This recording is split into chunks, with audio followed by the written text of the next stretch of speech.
What's going on, y'all? Welcome back to the Brian Johnson Show, man. I hope you guys enjoyed last week's episode with my man Deuce, man. That was a really good episode. Now, today, we're going to have my man Crump now. Listen. Yo, this guy right here, man, is... I'll let you guys hear it. This guy is the truth, man. He really believes in his work, and he's an honest dude, man. He takes care of his stuff, man. You're gonna really enjoy this conversation. We're gonna be talking about a lot of different topics, man. Normally, I don't ever get into it because I want you to listen to it, so it's gonna be dope, man. Definitely give it a listen. I really appreciate you guys been checking out the stuff, and like I always say, thank you for that. And again, make sure if you have any ideas, anybody that you think it would be good to be on the show, any ideas you have for the show, just hit up the Brian Johnson podcast email. It's there. It's in the link. It's right there. You just gotta hit it up. It's the Brian Johnson podcast at gmail.com. Hit that up, man. Let me know if you have any ideas, thoughts, and we'll try to get to them, man, if you have any questions or anything like that. Otherwise, man, listen, man, thank you for the support, and check out the show, man, and enjoy. All right? Peace.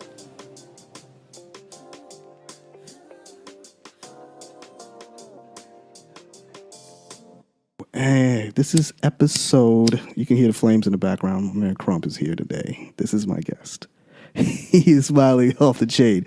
Today is episode 8 of the Brian Johnson podcast. And today we have, you know what? I keep saying special guests, but this guy actually really is a special guest because this guy is a trip, man. My man Crump. Now, I've known this dude for quite a while. He's more like family more than a friend. He's just one of those people you just consider you come around. This is the guy, man. He's a videographer, and he's honestly, if you want somebody that you want to talk to that's not going to bullshit you, you call this guy, man. And on top of that, he's just all around, he's a good dude, man. He's never steered me wrong. He's just a good guy. And he prides himself on being a decent dude, man. So, today, we got my man Crump of Crump Media. What's good, B?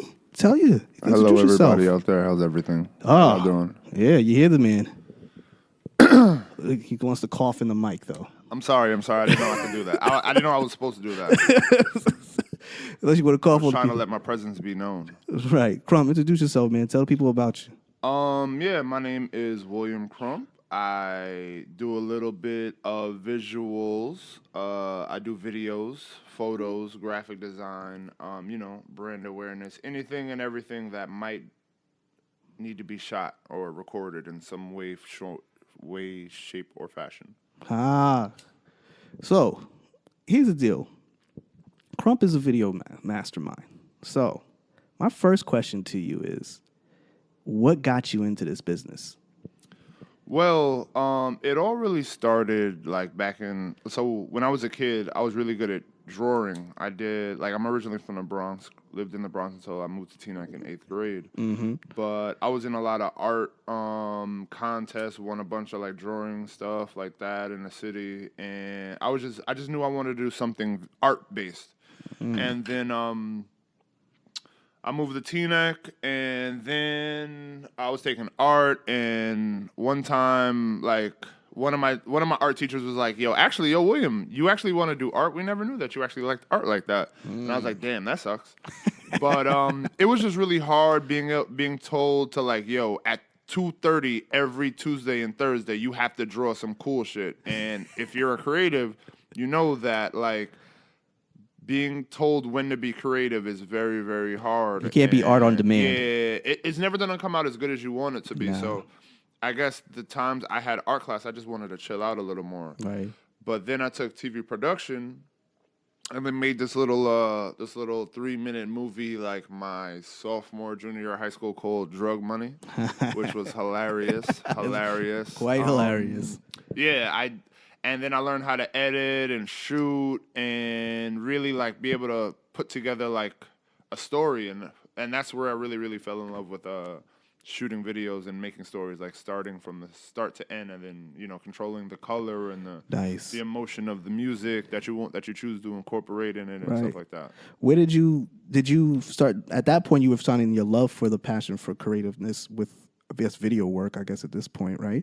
And did you, at any point, did you ever think to yourself, yo, I need to get further into this. Like, how do I expand on this? When did that start coming I about? think so. Like I said, I'm from the Bronx. Within the first year moving to Jersey, my dad died. So like, I know that feeling. I've been there. So freshman year of high school, my dad died. I didn't. So when junior year and senior year came around, I really didn't. Not that I didn't know, but they did. My parents went to school, but they didn't finish college like a lot of other kids, and they didn't have the most knowledge about college and shit like that. So I didn't, but I really like shooting videos. And then so the film teacher at Tina High School, Mr. Zach at the time, he's like, "Yo, William Patterson has a really good video production program if you're interested in that." Nice. And that was really and at this point, it was my senior year of senior year of high school, and I was on a football team, and I wound up writing, shooting, directing, and actually starring in my own weekly football show that they put on public access. So so hold up. So let me get this straight. So you get onto a public access station, right when you're in high school. Am I correct? Yeah, I was a captain of the football team. I was one of the 3 captains. Nice. How did that? Hold on. So one quick question though. How did football? You? Yeah, I'm about to say. Hold on. I didn't even mention that he was an athlete at one point. So you played football and you were doing this creative thing where you were developing your skills as a video mastermind, I guess you could say. When you were there, mastermind. Did you? How did the football? I guess how you can say how did sports influence that? Because I know when a young person begins to get into sports, it starts to influence their life a lot. And you're into football at this point, and I guess it was an outlet because you said you had lost your father, right? I guess sports gave you that kind of an outlet. Yeah, my dad was always when I was a kid, my dad. Well, before I guess let me backtrack a little bit. When I was a kid, my dad always had a video camera. Like I'm sure everybody's parent had one of those over-the-shoulder VCR type of video cameras. My dad had one of those too. Yep. You know, it's great when your parents are able to document as much of your early life as possible. So when you're older and your kids and shit and stuff like that, you could at least show it to them. But yeah, he always had one. He always took pictures. He always did videos. So I've always been a creative, and I liked videos and pictures and stuff like that. I like watching movies a lot more than I like reading books. I know that's not good to say. I'm getting better at it. I'm trying to get better. That's not a popular thing to say, but I honestly totally feel you on that. But go ahead. But now look, books are. Yeah, books. Nah, books are always great.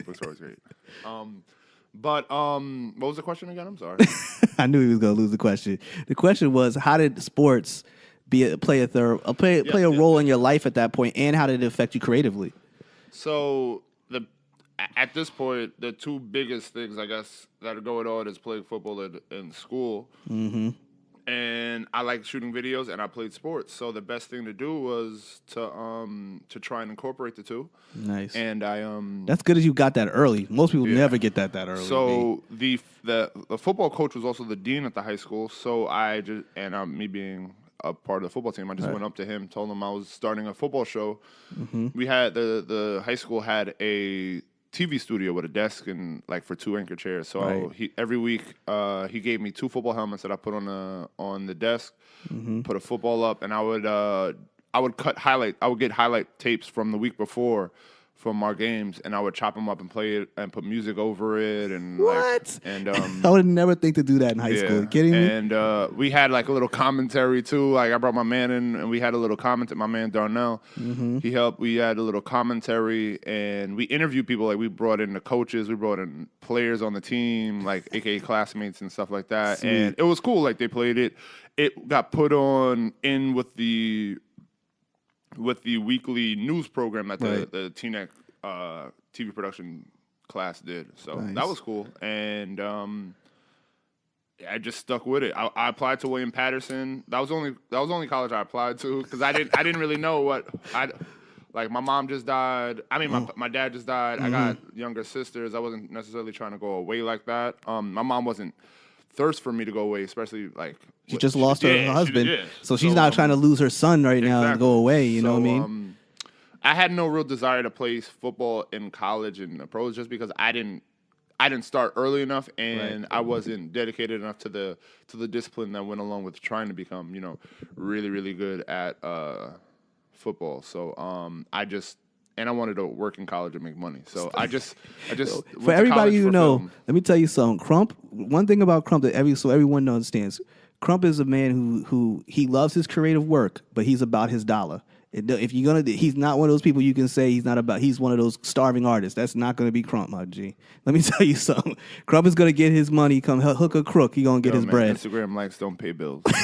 Yes, and if you have more followers and you have money in your bank account, there could be a slight problem. Just an FYI. So go ahead, brother. Let's continue. So I went to school. I wasn't really I wasn't big in the internship thing when I was there. It really was just go to class, go to work, go to class, go to work, go to class, go to work. Mm-hmm. Did a couple things, did a couple videos in school that I did, but really when I graduated, I had to really start from zero because I guess I didn't have the GPA in college for the school to approve the internships that I wanted, so whatever. But how was college? You stayed on campus? Nah, I commuted. Did you start when you got to college? Now you're getting a lot more freedom because Teaneck High School is kind of you don't get as much freedom as you get when you get to college, obviously. When you got to college, what was that transition like for you? Now you're in school, you're commuting back and forth, you got a lot of downtime in between. Did you start like finding yourself a little bit more straying out to see what else is going out there? Did you got I'd say during my college career, I spent a good part of my time in New York, just going straight from William Patterson straight to New York, chilling with some people that I got cool with in New York via friends through Teaneck. Started spending mad time out there. Got cool with a bunch of people that I consider my brothers today. Right. Went to a bunch of Howard homecomings because my man went to Howard. So those are always fun trips going down there. I got you. So you learned a lot. You got a process about college, basically. You learned how to just move around. I never had the stayed on campus college experience, but I think I had a really good commuter's experience. Yes, that's a good experience. I had a commuter experience going to Willie P myself. It's a good experience up there. Now, did you, at that time, you were like basically living at home. You were going to school. You were working at trying to become into the video. All through college, I just had a regular job. I had a regular job. Okay. I had a bunch of just different retail jobs. The retail job is an interesting job. Am I lying? You get thick skin in retail. Word. They tell you everything about you or your mom's. Like, I mean, I used to sell cell phones back when before everybody had cell phones. So you're trying to get people to buy cell phones, and at this point with them contracts, people weren't very trustworthy of cell phone companies and stuff like that. Everybody thought they were getting screwed over. I think I sharpened my gift of gab and my talking skills there because I feel you on that because I was selling sneakers. You have to convince people who had no desire to buy something to invest in a monthly contract with a cell phone card. This is around 2005. 2000.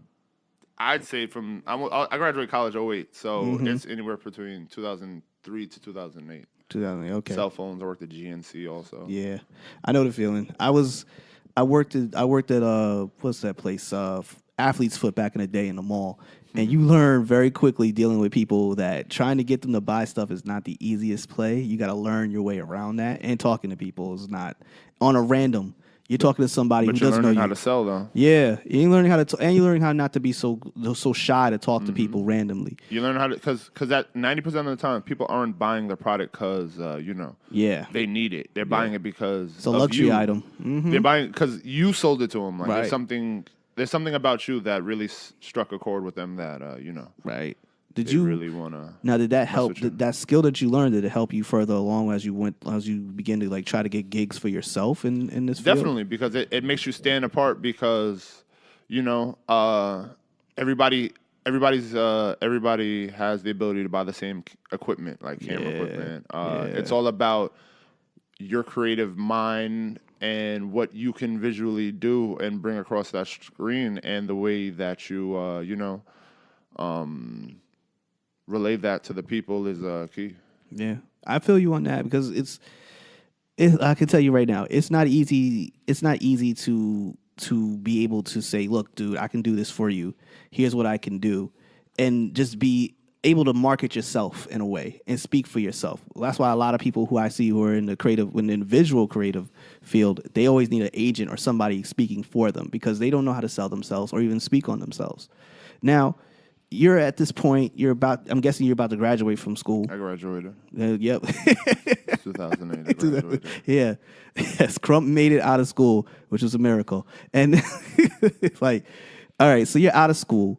Around that time, it was like 2008. So 2008, 2009, 2010. I remember I was started to come around that time. I started seeing some stuff.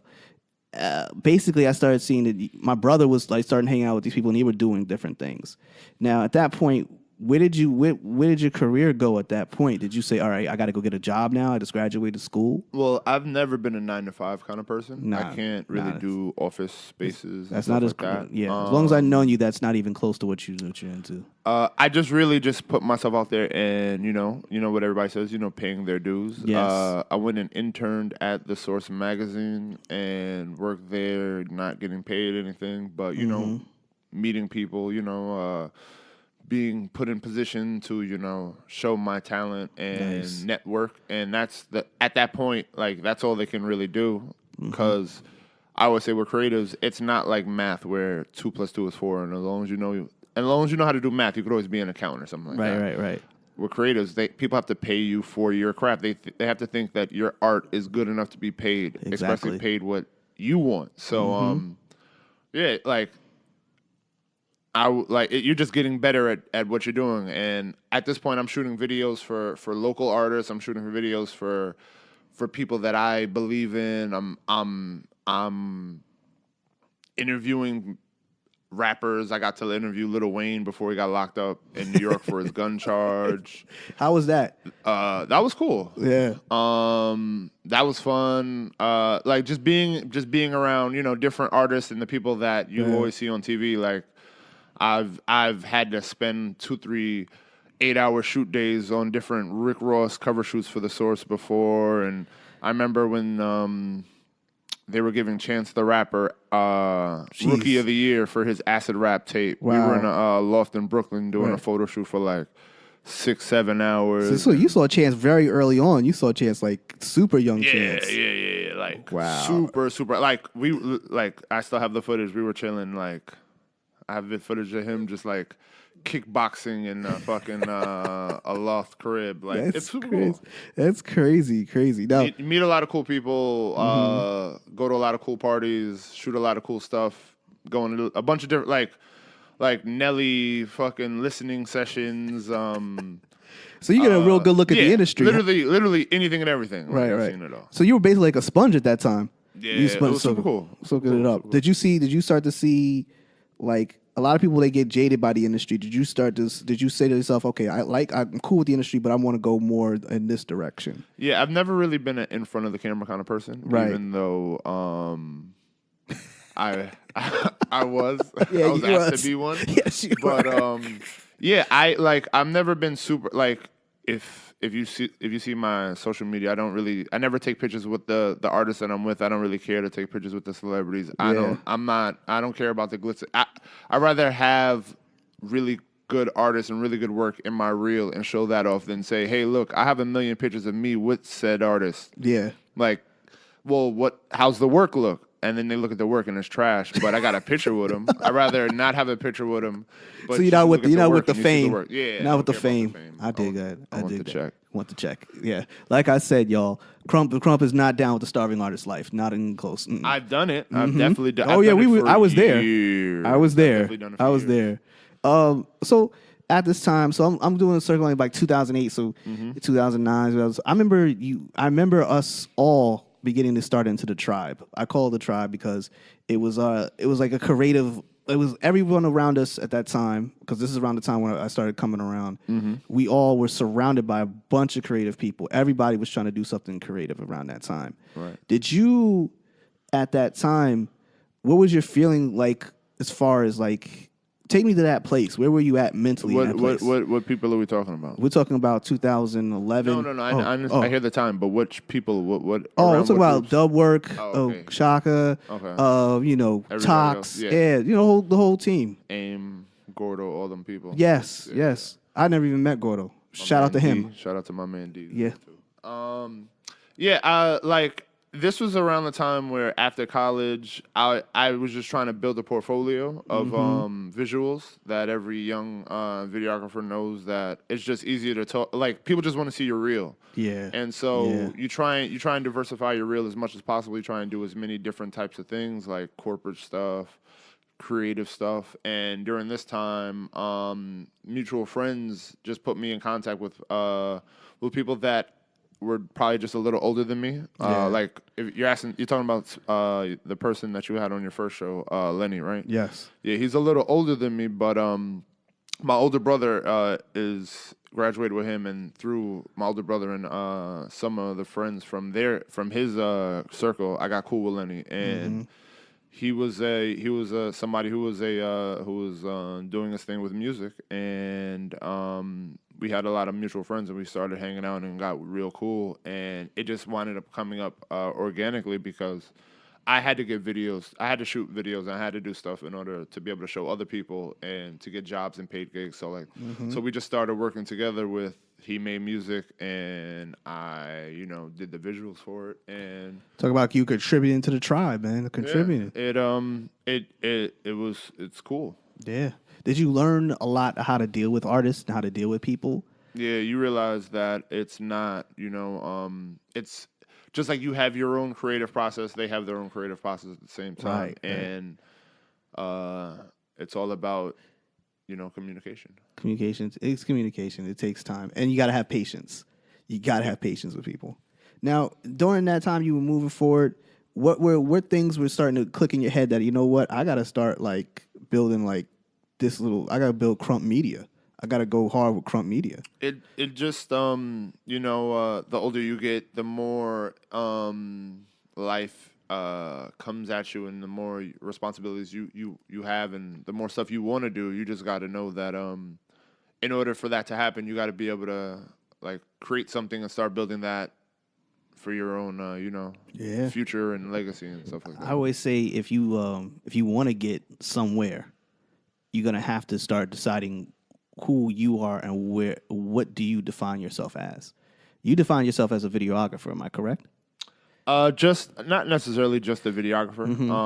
Director, videographer, cameraman. I enjoy editor. I enjoy photographer, graphic designer. I enjoy every part of the process. Right.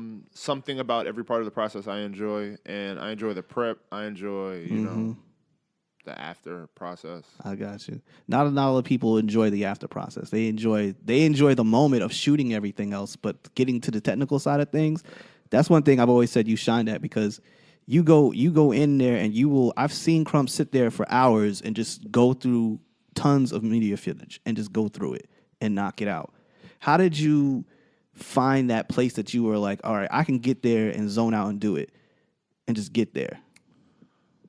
I guess just seeing people really gravitate and liking your work just makes. I guess it's like a. That's a thrill, I'm man. not gonna say it's something corny like, oh, it felt like a drug where I just needed it. But when it's we all want to feel appreciated, and when people say, hey, man, that's really good, or even if they're not giving you the love, let's say you shoot something for somebody and you just hear people are saying they love that product, and even if they don't know that you're behind it, but the fact that they loved it, I mean, I don't care if you know it or not. The fact that you loved it means that I did a great job, and exactly. And I care more about making sure that the people like what they see versus, I guess it being known that I did it per se. Yes. And I'm sure that hasn't always been great, but. Whatever. The process is never always that great. One thing I admire about you is that you were never afraid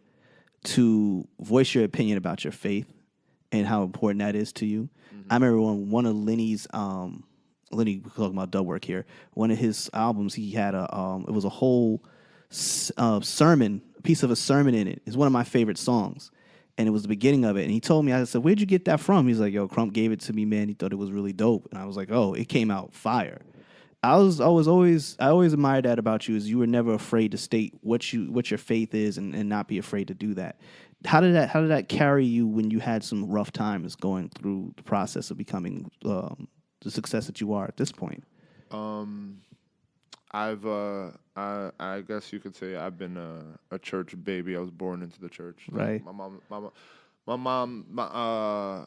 My mom always didn't go to church, but a couple years before I was born, she really got into it, and I've gone to church every Sunday pretty much since I was born. So it's really just a part of who I am. It's not necessarily something that I think about from a like, all right, let me just like put that hat on or something like that, I guess I'd say. But it's just really a part of every real decision I make and how I necessarily move. So when it came to that part for the song, like that, it was it was just different sermons about a pastor from a Sunday message about just reaching your dreams and achieving your dreams and taking it as seriously as it is, because if you're really serious about something, you have to take it as seriously. You have to take it as serious as a heart attack. Yeah. So you can't be afraid you got to jump all in. Yeah, you can't have a backup plan because you're not really fully in it. Right. And I think I'm Puff, so I just think I like making music more than I like making videos. Honestly, I can't actually make anything. Right. I can't make any music. Right. But I think I can. I think I could find good beats and good artists. Was that ever a thing for you to become an A&R? Because you definitely have the skill for it. I don't know. Like, I'd love to, but I don't know. I don't know if I could be it for a label. I'd have to own my own label, and that's just something a whole bunch of. That's a whole nother level. Thing because if I don't necessarily like, if it's not what I like. But it's like trending to what's popular right now, and I don't necessarily care for it. I'm not gonna want to get behind it, but that's just the business of the music game, because it is the music business. Yes, it is. It is a business. It is a business. Now, tell me this: you started working as a videographer. When did you receive your first real check, and you were just like, "All right, I'm all in. This is it." First real check? Yeah. Oh man, I'll say first real check was last year. Then first real like I don't know what you meant. Like I don't know what you mean by like I don't know. Real check as in someone paid you at least $500 for a video. I'm not talking about thousands, because $500 for a video to me is like, okay, this is somewhat. If I make five of these, when did I first start getting paid consistently paid for my work? Yeah. It felt great. Like, it felt great to be able to pay rent with it, or be able to take care of something else, or just be able to stack up, or to be able to buy more camera equipment to be able to charge more. Like, because that's all it's about, is just. Because people don't realize, like, it costs so much money to, buy new camera equipment. We were talking about that in the beginning before we even got started the podcast. We were talking about how much it can charge. It's thousands of dollars. And people be like, if you show me your Instagram page and you're talking about making it rain, and I see all this money, and then when you're coming to me and you're talking about how you don't have no money for a video, it's just like, what's the psychological sense in that? Something's not right. Yeah. Something's not right. If you're willing to ball out for, like, on cell phone, you should want to super ball out for a real professional camera. So it's like you have to deal with a lot of BS, I guess, in the industry, and like getting deposits and getting money early, because people will definitely try to get over you on you, because you're dealing with people, like, depending on what type of videos you're shooting, it's all like yeah. Have you ever dealt with somebody and they're like, yeah, and then they try to give you a check? Like, yo, here's a check. Nah, somebody's tried to give me fake money before. What? Like, fake money. And then they gave it to me, and I was like, this is not real money. And then they're like, oh, my bad. When did this happen to you? I've never heard this story. Yeah, it was just, I was shooting a music video, and when the video was done, like, I got paid half of it up front. Right. And that was real money. And then when they tried to pay the second half, it wasn't real. And I was like, yo, this isn't real. And they were like, oh, yeah, my mans gave this to me because, it was a group effort for this video and blah, blah, blah, blah, blah, blah, blah. And so they wound up giving real money. And you're just like, why would, like... You got to carry that marker they put on the $100 bills? It's like shitting on the waiter before, like, you get your food. Like, your life's in my hands. Like, I have your video. I can make this the best video. I can make this the worst video. Yeah, and then I'll release it right to YouTube here. Mm-hmm. Eat that. Or I just won't put my logo on it. Right. Like, yeah. When was when did you realize that YouTube was gonna be such a thing for you and for a lot of people? 2008ish. 8ish. Like, so you got it early on. You got the idea. I'd say because it, like in that same 2008 2009, like I've been flown out to shoot music videos before. Like I guess then like when you first said big check, I thought you were talking about like big check. No. But the first time I started making money, it was I've been flown out to Miami to shoot music videos. I've been paid for to come out to DC to shoot videos. Right. I've been I've been a lot of places even before real money to get paid for music videos. So. It must have been a good feeling to feel that consistency coming around, like finally getting this consistency to roll.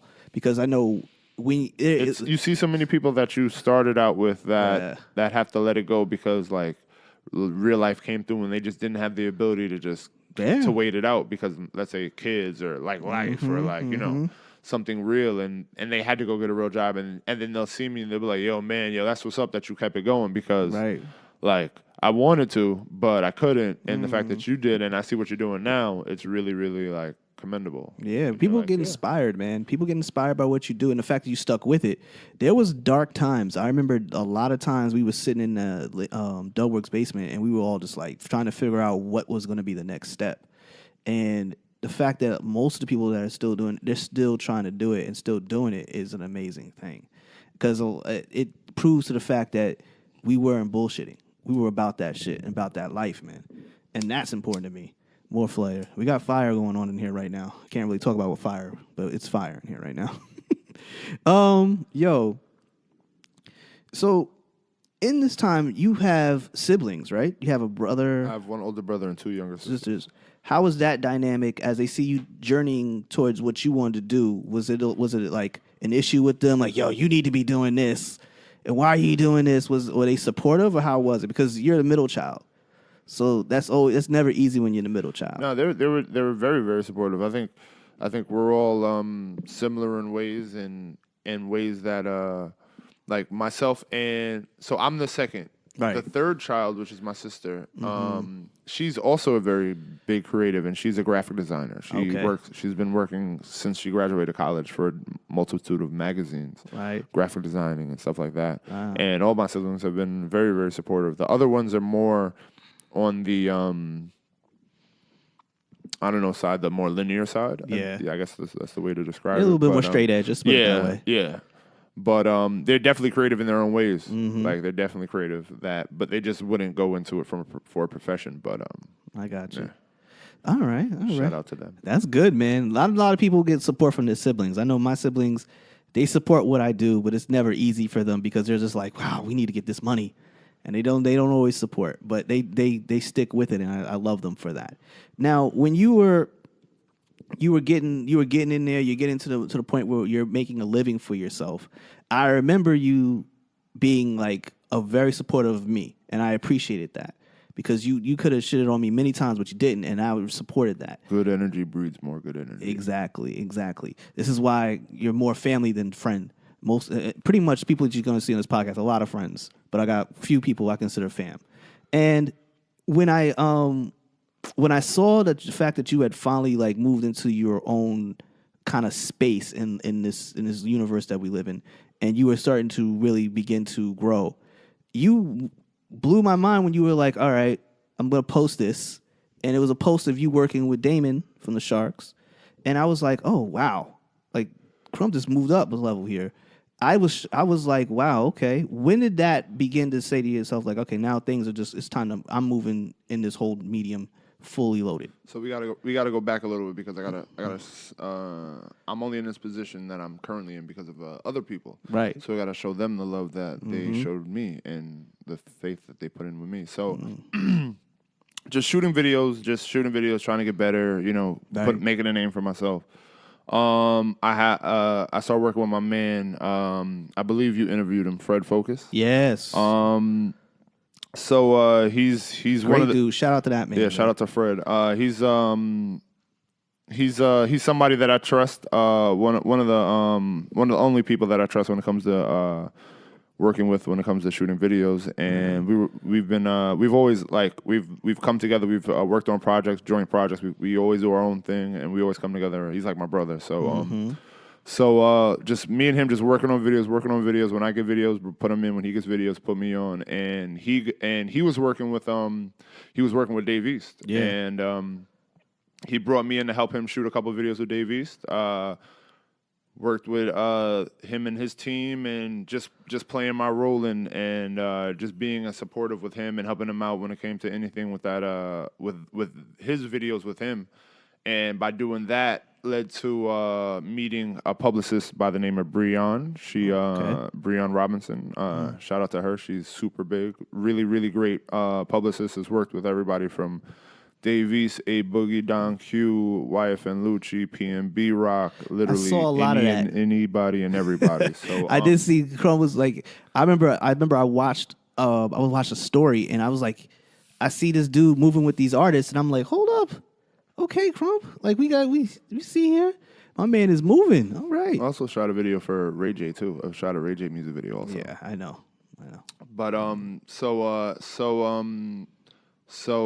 at the time, this the publicist was working with Dave East, and we met. And funny story, actually, by accident on a video shoot, I left a camera in her car by accident, and it took like a month or so to get it back. But when I did, through working with work with Fred and just being available whenever he needed me. She's like, yo, you shoot videos, right? When I went to go get my camera, she's like, yo, I'm working with A Boogie and Don Q right now. Yeah. And this is in the beginning of when they first signed with Atlantic Records. And she was like, yo, they need some video work. Do you want to do some video work? So I started working with A Boogie and Don Q, traveling with them, documenting their comings and goings.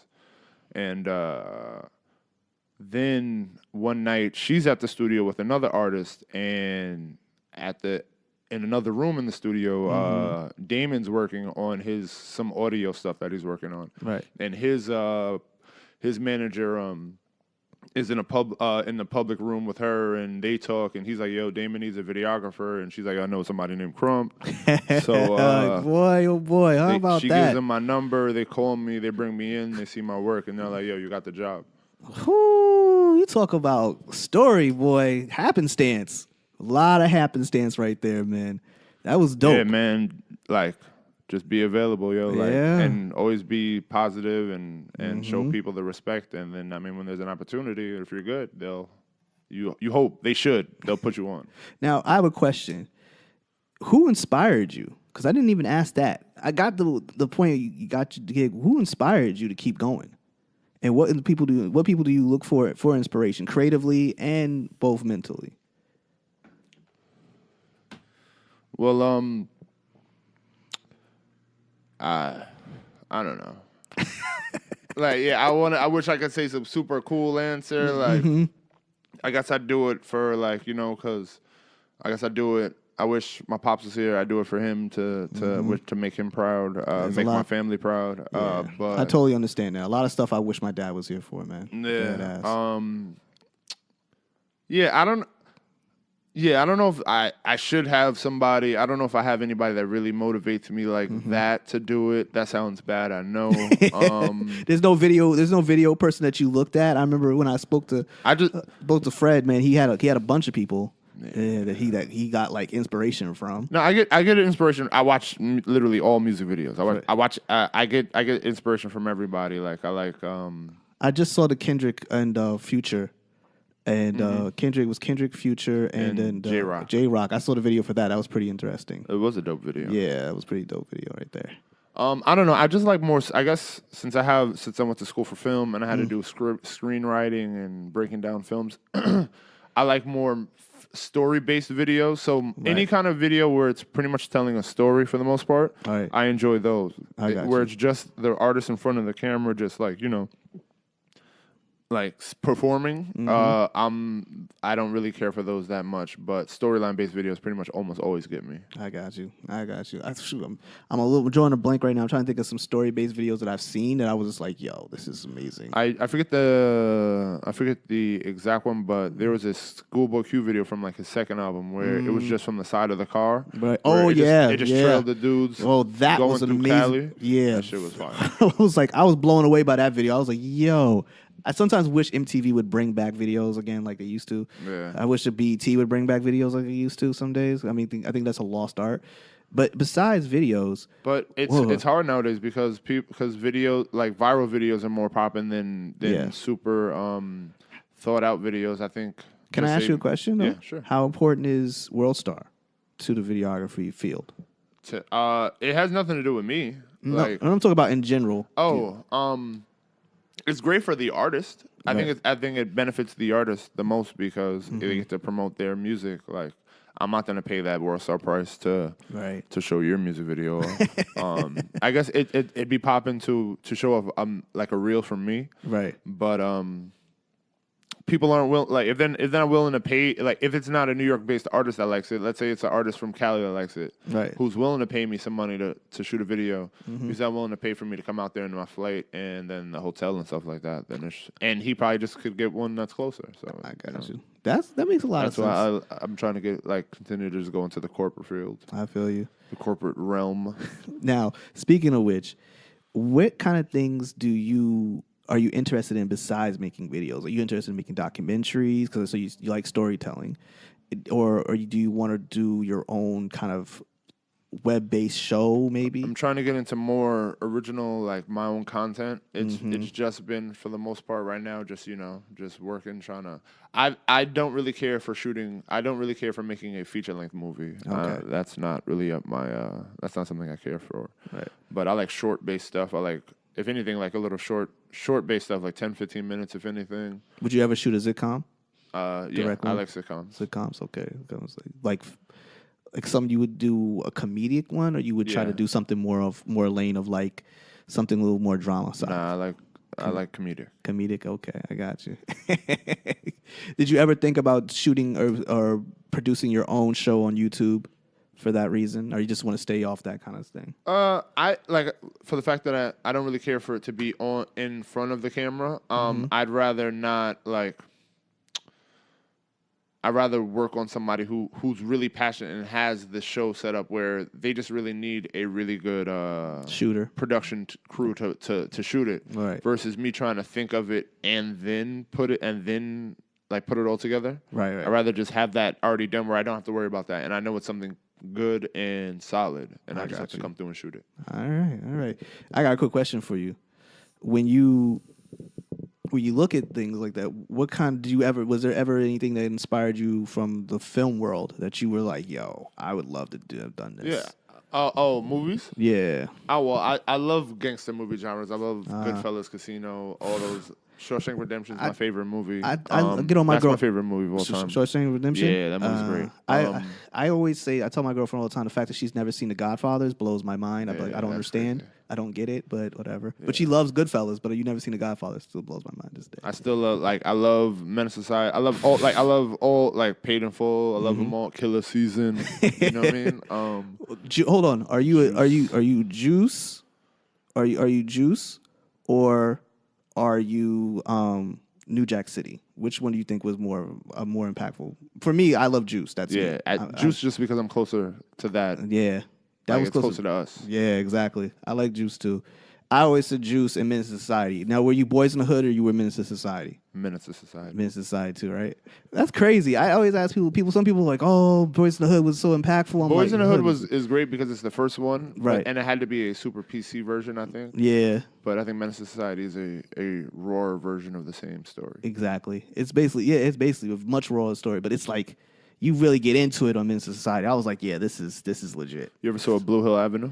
No, I gotta see that. You gotta watch Blue Hill Avenue. All right, that's gonna go on the list of movies that I gotta watch. I've been on my sci-fi stuff, so I'm really heavy into sci-fi right now. I'm waiting for my show to Like what? Oh, like Star Wars. Okay. I'm a big Star Wars, Star Trek fan, and then you I got hate Star Trek. you hate Star Trek. Yeah.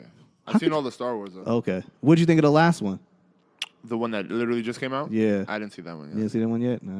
You waiting for it to be on your Fire Stick? You gonna look at the Fire Stick or something? No, I just You haven't had been time. traveling the world. You know. He's a traveler. Speaking of traveling, what kind of travel has been like? What is Where's all some this places travel? I've been to? Yeah.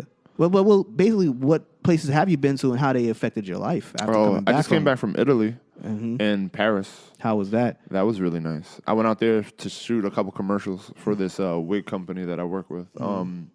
Went to the warehouse. Well, I guess the factory where they produce the wigs, and we just shot a commercial of a little infomercial for the shops out here to play in their waiting room, just of the process of from start to finish. It's 39 processes. Wow.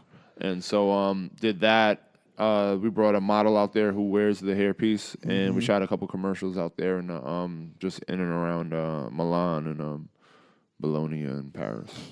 How was the food? Food was amazing.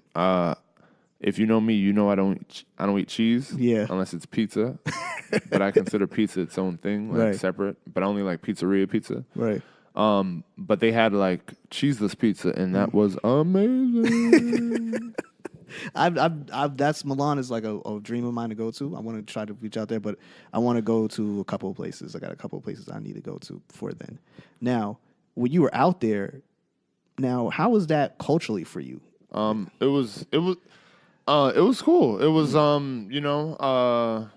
Paris had to be a bit of a change. I know. yeah, that. there was a lot of black people in Paris. Though. Right.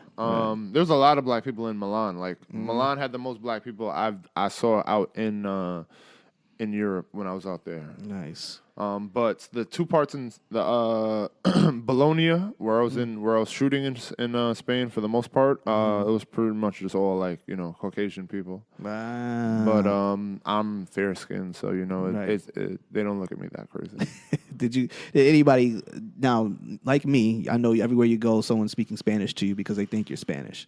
At the end of the day, did you have that situation where someone was speaking to you in a foreign language and you're just like, I don't speak this language? all the time. I just shrug. I'd be like, nope, I don't know it. Give them the bobblehead doll. Yeah, I got you. I got you. That must have been like that's an amazing experience to be out in those kind of places.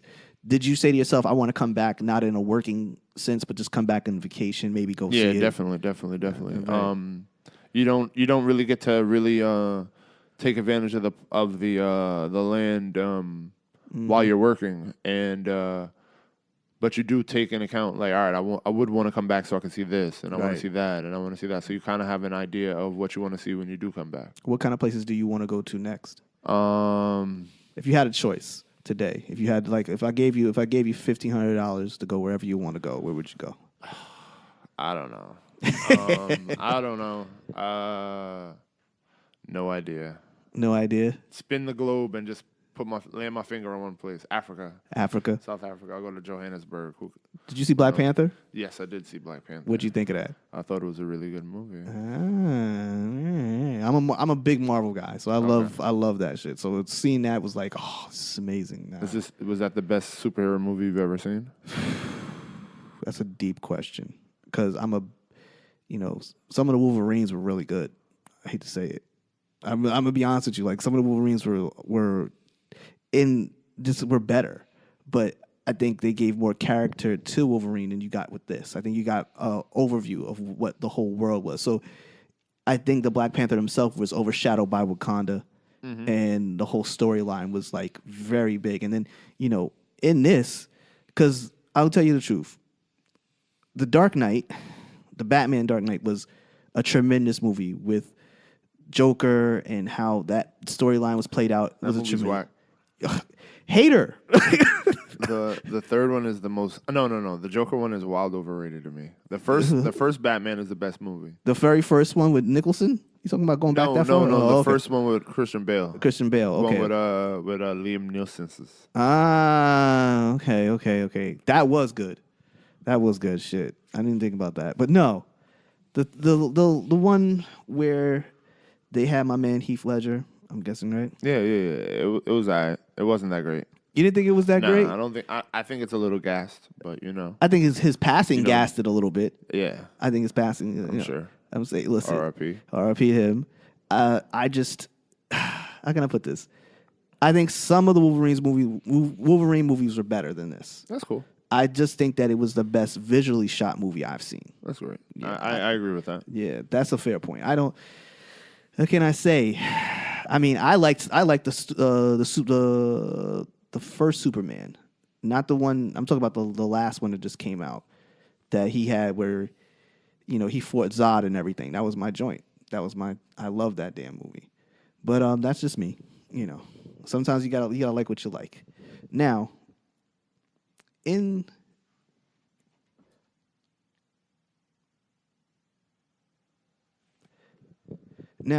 when you're working, what's your process been like? Now with everything you got going on, you're working with Damon, you're moving into that direction, and you're working with different brands and stuff of that nature, right? Yes. What's your process like at that time? It's really just you just have to prioritize your time. Yeah. Because you learn from working with somebody like Damon who travels 250 days of the year. Mm-hmm. You just have to make the most of every day. Everybody gets the same 24 hours a day. Mm-hmm. I've been blessed to be around and to hang around people such as like the likes of through Damon, like mm-hmm. Gary Vaynerchuk. Mm-hmm. Is he legitly who he is? Because I've had issues with some of the things he said. Yeah, that's really who he is. I've seen him more. I've hung out with him more than one time, and yeah, that's exactly who he is. He's that intense. He's mm-hmm. cursing, that's just him. He's that passionate, and that's him, and that's his thing. And it's genuine. I know when other people try and be the same way, it comes off disingenuous. But mm-hmm. for him, that's really who he is. I got you. Now, what's your process when you get back home and you're done your work? Are you one of those people that go straight to the laptop and start throwing stuff in there, or do you take a minute to break? How's that work for you? I hate as soon as I shoot it.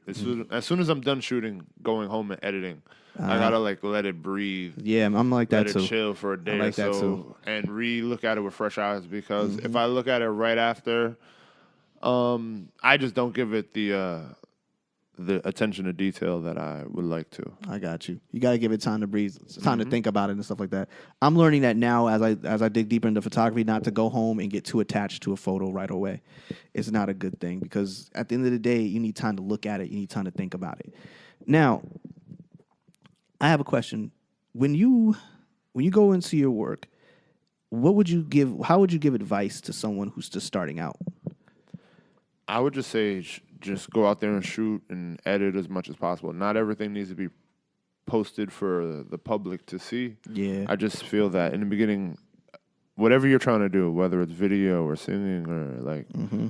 being a math wizard or something like that, you're just going to be pretty bad at it in the beginning, and you just want to be able to get through that phase where you hate what you shoot. I still don't like what I shoot. So I think that's a curse of everybody. I always look at it afterwards and be like, yo, I wish I did this. I wish I did that. I wish I had 5 more minutes. But you just got to feel confident in what you're doing. And the more you do it, the more confident you'll be at it.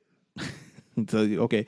Now, I have a question as far as when you're going into the business, right? How would you handle dealing with clients? Contract? Would you try to put up the contract right away? Or I write up contracts, even when it comes to just music videos with friends or associates or you just whenever there's money being transferred, I would just want to cover myself just because it's whack doing mad work and not getting paid for it. Because people think it's just shoot a music video. It's just you being out here with the camera and shooting us. The people have no idea. I still gotta go home and edit it. Yeah. And then when I edit it and send it to you, you'll probably have some corrections or edit some things that you change. So that's just all hours and man hours spent. So I always require a 15% deposit before the lockdown that day. Right. And then, I want 35% the day of the video shoot. So we have 50% of the video paid for. And then once the video's edited to completion, you pay the last 50% and we're good. Crump, they're a genius, bro. That's a dope way of looking at things. I like that, man. That's a dope way of getting things done. I appreciate that because I didn't even really think about doing that. I always say, you know what, I want 50% up front and you get the other 50 when it's done. But I totally agree with you on that. That's totally... It just helps them out so they don't feel like whatever your budget is, like if you're dealing with a person it's their first, let's say you're a new videographer, new to getting paid, and you're dealing with an artist who hasn't never done a music video before, and you tell them, let's say you just tell them a round number of $1,000. Right. They're going to be like, damn, $1,000 for a music video. And you're like, nah, it's not necessarily $1,000 for a music video. You're paying $150 right now to make sure that, so if we're going to do it on Sunday and then you front at all, I got my $150, and that day that I told nobody else that I was able to shoot because we're supposed to shoot, I got covered. So at least I got my $150. That's value right there, people. Straight value. So that's that. So you pay $150 now just to make sure. So it just lets me know that you're serious. If you're willing to lose $150 to tell me that we're going to shoot on Saturday, I at least respect that. And then when we get there, then you just give me $350. That's not terrible. And then when the video's done, you just give me $500. That's better than saying, hey, just give me $1,000. And then you look more professional versus somebody just trying to grab my money. They're just asking me for $1,000. That's some real shit right there. People take note, man. If you want to get into this business, you're gonna have to learn how to deal with people, and you're gonna have to learn how to negotiate your pay and make sure that you stay on time. People like people on time, man. You don't get what you're worth; you get what you negotiate. Exactly. So, Is that something you learned? Yeah. I'm still learning it. Like I'm not this super big boss down Bigavelli videographer. I'm a working videographer, right? I mean, yeah. I have a company. I'm LLC'd. I pay my taxes. So I can write stuff off, and when I drive here and there, when I drive to the video shoot, when I drive back from the video shoot, I could document that and get tax breaks on that. Exactly. And then when I buy equipment, I can put that towards the amount of money that I made. So there's ways it's great getting wild money under the. Well, I don't know if I can say this, but it's great getting wild off the books money. Yes, it is, brother. When you start getting, when you start getting to the big stuff and the corporate stuff where you can get $10,000 for a commercial for shooting somebody's stuff versus $500 for your local artist's music video, you gotta be able to. I dig it. Now, let me ask you, what kind of equipment would you recommend for someone starting out? Since camera equipment is so expensive.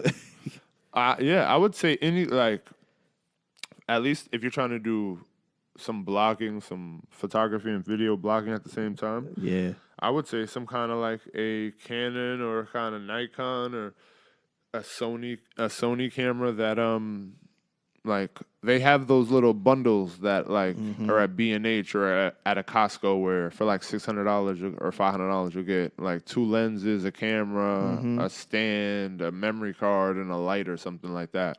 And then you can just start right there, and then just keep working, just keep putting it out, just put more work. I feel you on that.